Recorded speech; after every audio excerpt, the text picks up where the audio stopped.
Și visul meu nu are limite, no. Zboară peste tot, gândește limpede. Mă îndrumă după cum îmi pun în minte toate gândurile. Să fac totul ca la carte, să rup rândurile. Că poate azi nu, dar mâine sigur nu-i la fel. Trage de mine caracterul meu de fier.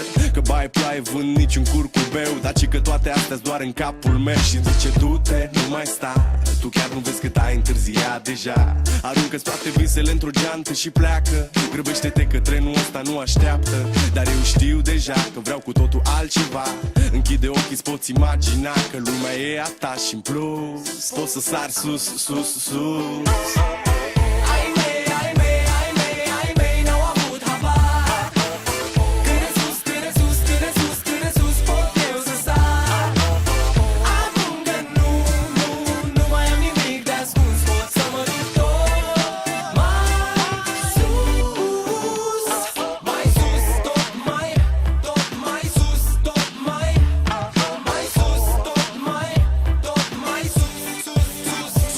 Și poate îți dau totul peste cap, că poate fac doar lucruri care-mi plac.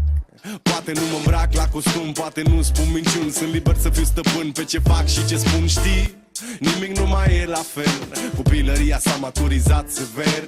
S-a lovit până acum de fel de fel de oameni de păreri, în tipuri de caracter. Și văd cum unii stau degeaba, frate, sunt mulți, dar văd și